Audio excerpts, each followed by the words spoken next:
The frontier town of Dustmere sat between endless golden plains and a range of dark, rugged mountains. It was the kind of place where everyone knew everyone else's business, and a person's reputation could be decided by a single whispered rumor. At the far edge of town stood a small wooden cabin surrounded by a crooked fence. That was where Mara lived. Mara was an orc widow with 3 children. Her husband had died 2 years earlier, leaving her with nothing but an old cabin, a few acres of stubborn land, and 3 young children who depended entirely on her. Since that terrible winter, Mara had learned how to survive without asking anyone for help. Every morning, before the sun rose, she was already awake. She chopped firewood, carried water from the well, repaired broken fences, fed the chickens, and prepared breakfast for her children. When there was work available in town, she took it. She cleaned barns, mended clothing, hauled supplies, and worked in the fields. Mara never complained. But the people of Dustmere still looked at her as if she were a problem that could never be solved. Being an orc was already enough to make her different in the eyes of many townspeople. Being a widow made things worse. But having 3 children, they believed, made her completely undesirable. Mara had heard the whispers many times. She'll never find another husband. Who would want to raise another man's children? She should be grateful if anyone even offers her work. Mara always pretended not to hear. But words had a way of staying inside a person's heart. One afternoon, she walked into the general store to buy flour and medicine for her youngest child. She had barely stepped through the door when she heard laughter behind her. 2 women stood near the counter, speaking loudly enough to make sure Mara could hear them. "No one marries a widow with 3 kids, one woman said. The other laughed. Especially not an orc widow. Mara stopped. For one painful second, she wanted to turn around and leave. Instead, she lifted her chin and walked toward the counter. She paid for her supplies without saying a word. But as she walked home beneath the fading afternoon sun, those words followed her. No one marries a widow with 3 kids. When Mara reached her cabin, her children ran toward her. Her youngest wrapped his arms around her waist. Her daughter proudly showed her a wooden toy she had made. Her oldest son asked whether she had remembered to bring the medicine. Mara smiled. Yes, she told them. I remembered. That evening, after the children were asleep, Mara sat alone outside the cabin. The stars filled the dark sky. For the first time, she allowed herself to wonder whether the townspeople were right. She loved her children more than anything in the world. She would gladly fight every hardship for them. But sometimes, when the night became too quiet, Mara wished for someone who would sit beside her. Someone who would see her not as a widow. Not as an orc. Not as a woman with 3 children. But simply as Mara. She quietly whispered the words she had heard earlier. Maybe no one ever will. Far away, a lone rider entered Dustmere. His name was Elias. He was a rugged human Apache who had spent years traveling through mountains and frontier country. He carried little, spoke rarely, and trusted even fewer people. As Elias stopped near the town's main street, he overheard several men discussing Mara. One of them laughed. No one marries a widow with 3 kids. Elias looked toward the distant cabin. His expression remained calm. Then he said quietly, "They haven't met me yet." And without knowing it, Elias had just stepped into the life of the woman who would change his forever. The storm arrived without warning. By late afternoon, the sky above Dustmere had turned almost black. Heavy clouds rolled down from the mountains, swallowing the last light of the setting sun.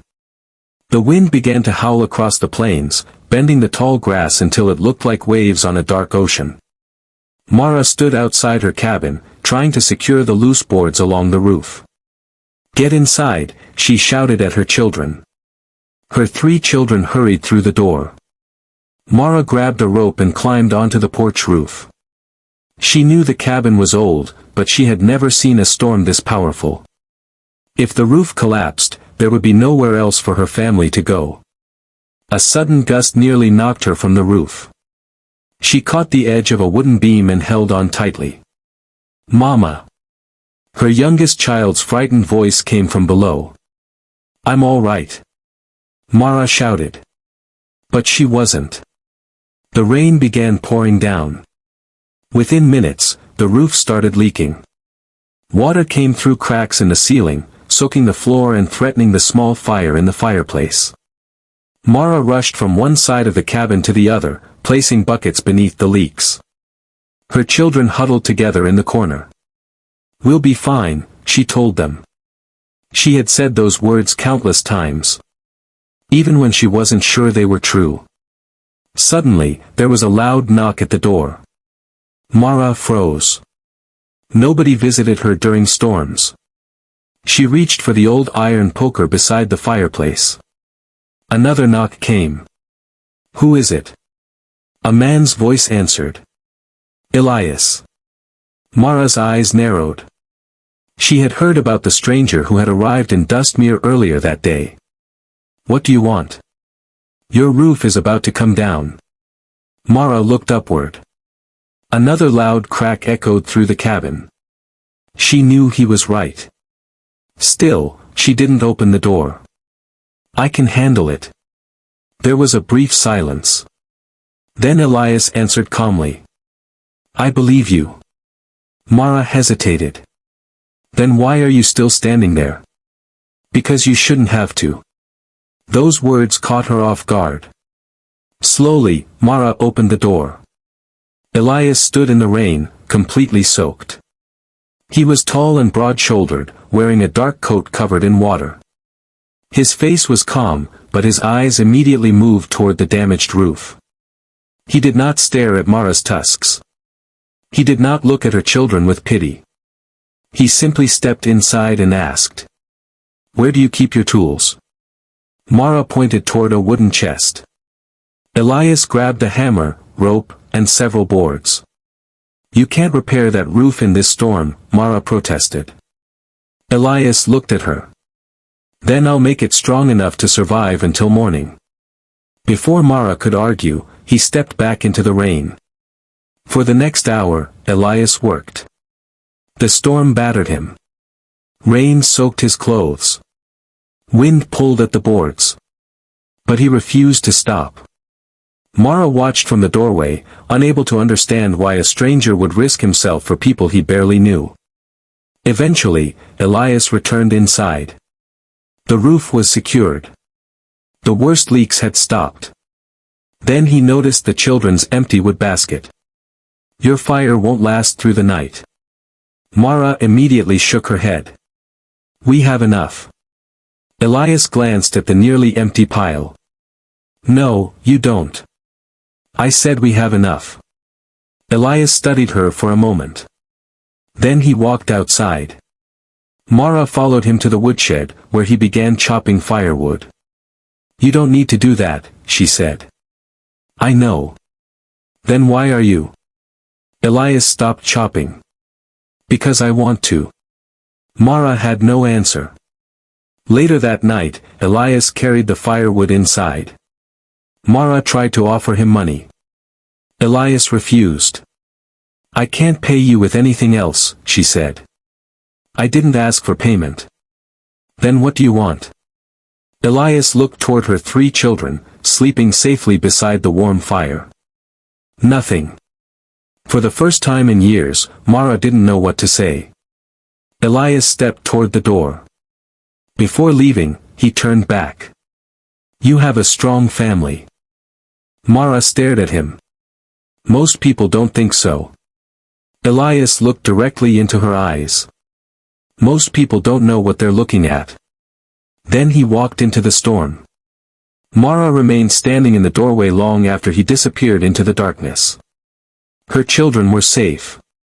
Her roof was standing. And somewhere inside her guarded heart, something she thought had died with her husband had begun to stir again. Hope. After the storm, something changed between Mara and Elias. It wasn't something either of them talked about. Elias never announced that he had decided to stay in Dustmere. He simply appeared whenever there was work to be done. One morning, Mara discovered that the broken section of her fence had been repaired. Another afternoon, she found a stack of freshly chopped firewood beside the cabin. When she asked Elias why he kept helping her, he always gave the same answer. Because it needs doing. Mara didn't believe him. There were plenty of broken fences in Dustmere. Plenty of people who needed firewood. Yet Elias always seemed to find his way back to her cabin. Her children noticed it too.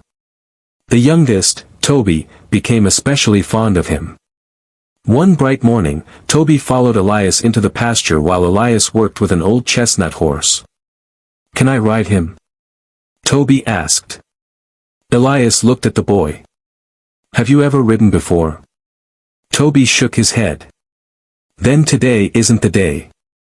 The boy's face fell. Elias smiled. "But I can teach you." Toby immediately brightened. Mara watched from the porch. At first, she smiled. Then she grew nervous. Elias lifted Toby onto the horse and held the reins while the animal walked slowly around the pasture. Toby laughed. Mara hadn't heard that laugh in a long time. But when Elias returned, Mara's expression had changed. "You shouldn't get too close to them," she said. Elias frowned. "Why?" "Because children get attached." The meaning behind her words was clear. Elias looked at her quietly. Mara crossed her arms. "Men have been kind to my children before." Elias said nothing. "Then they leave," she continued. "And the children are the ones who suffer." The memory of her husband's death still lived inside her. But there had been other disappointments too, neighbors who promised help and disappeared, people who claimed they would stand beside her but walked away when life became difficult. Mara couldn't let her children experience that again. Elias slowly nodded. "I understand."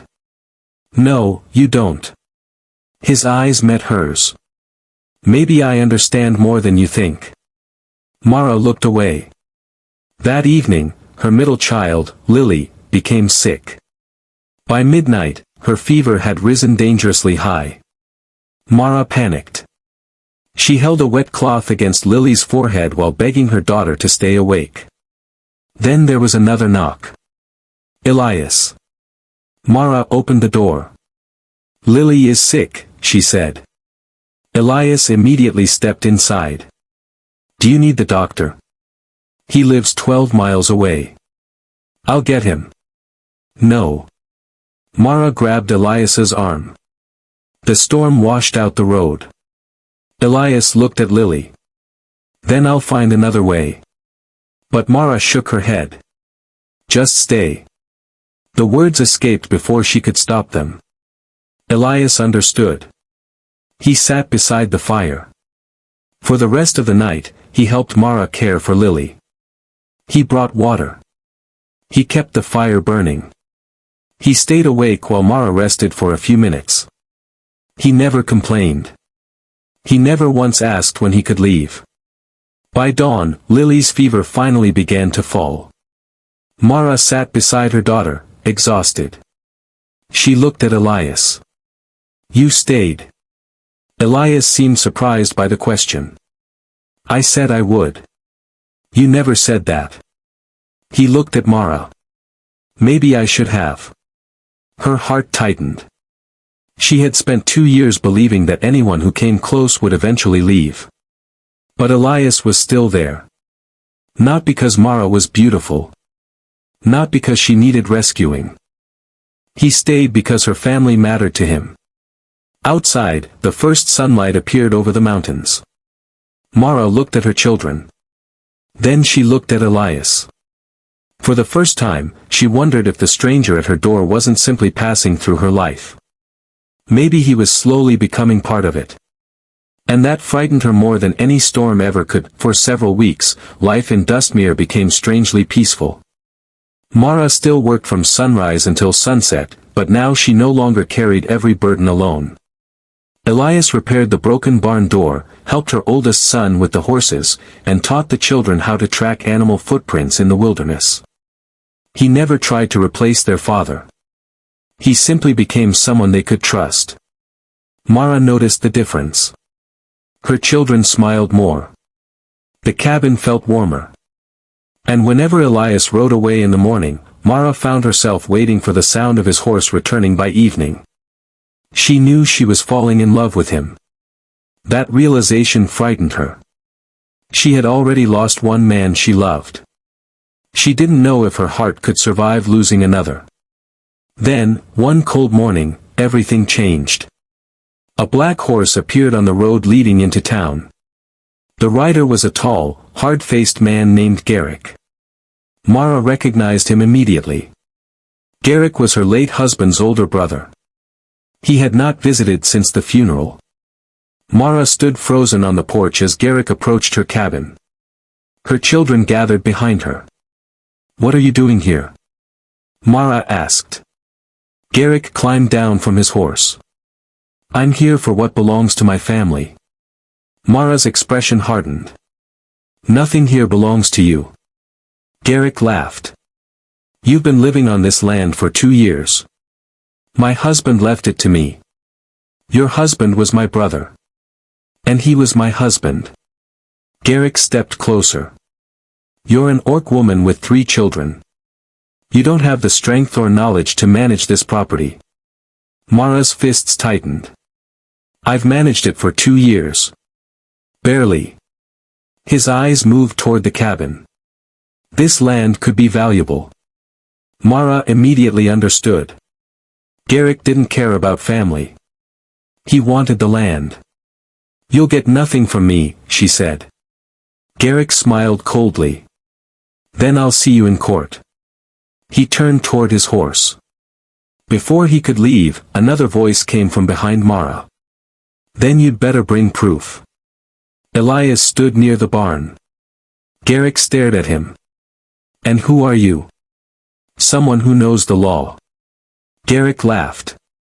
"This isn't your fight." Elias walked forward. "You're right." He stopped beside Mara. "It's hers." Mara glanced at him. Elias continued. "But that doesn't mean I have to watch you threaten her."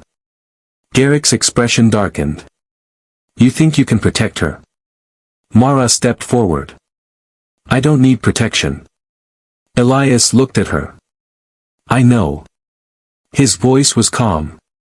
"But I can still stand beside you." Those words struck Mara deeply. Garrick rode away, promising to return. Over the next few days, trouble spread through Dustmere. Garrick spoke to the town officials. He claimed Mara had no right to the land. Some townspeople believed him. Others simply enjoyed watching the widow struggle. But Elias refused to let Mara face the battle alone. Together, they searched through old documents and discovered something important. Mara's husband had legally transferred ownership of the property to Mara and their children before his death. Garrick had no claim. When the evidence was presented, his entire plan collapsed. The town was forced to admit that Mara had been telling the truth. But Garrick wasn't finished. That evening, he confronted Elias outside the saloon. "You've made an enemy of me," Garrick warned. Elias remained calm. "I didn't make you anything." Garrick stepped closer. "You're wasting your life on a widow with 3 children." Elias looked past him toward Mara's cabin. Then he smiled. "You still don't understand." Garrick frowned. Elias's voice became firm.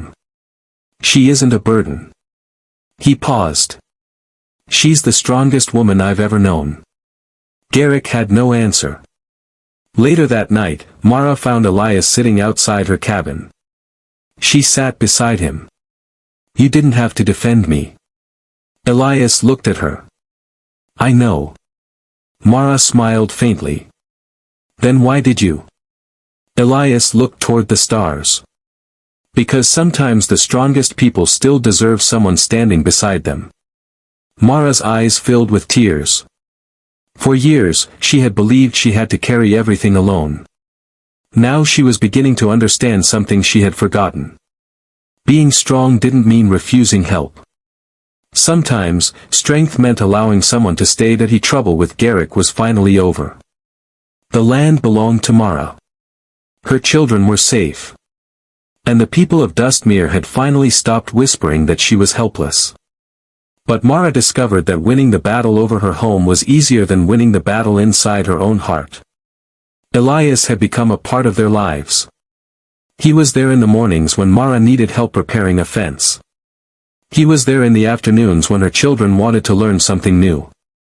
And when evening came, he often sat beside the cabin, sharing quiet conversations with Mara beneath the endless frontier sky. He never rushed her. He never asked her to forget her past. That was exactly what frightened her. One evening, Mara stood outside the cabin watching her children sleep through the open window. Elias sat beside her. "You're quiet tonight," he said. Mara folded her arms. "I'm thinking. That can be dangerous." She almost smiled. Then her expression became serious. "Elias, you need to leave." The smile disappeared from his face. "Why?" "Because this has gone too far." He looked at her carefully. "What has?" "You." Mara turned toward him. "You've become too important to my children." Elias didn't answer. "And to me," she whispered. The words hung between them. Mara looked away. "I can't do this again." Elias understood immediately. "You're afraid." "Yes." "Of me?" "No." Mara's voice trembled. "Of losing you." Elias remained silent. Mara took a slow breath. "My husband died. I survived it.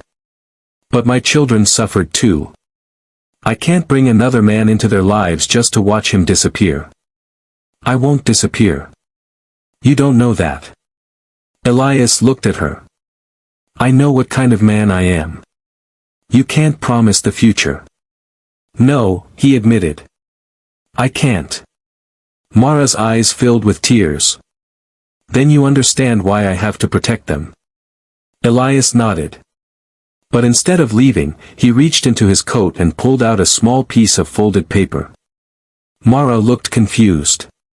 "What is that?" "Something I found in the old records." He handed it to her. Mara unfolded it. It was a letter written by her late husband before his death. The letter was simple. It said that he wanted Mara to live freely after he was gone. He wanted their children to grow up knowing that their mother deserved happiness, not a life built entirely around grief. Mara's hands began to shake. She had never seen the letter before. Her husband had known he might not survive. And he had wanted her to live. Not merely survive. Live. Mara wiped away a tear. "I don't know how to do this." Elias moved closer. "You don't have to know." She looked at him. "We have 3 children." "I know. A difficult life." "I know. I have scars." "I know." Mara's voice broke. "Then why are you still here?" Elias smiled softly. "Because none of those things scare me." Mara remembered the words she had once heard in Dustmere. No one marries a widow with 3 kids. She had believed those words for years. Then she looked at Elias. "The people in town were right," she whispered. "No one would choose a woman like me." Elias gently took her hand. "They haven't met me yet." Mara began to cry. This time, she didn't hide her tears.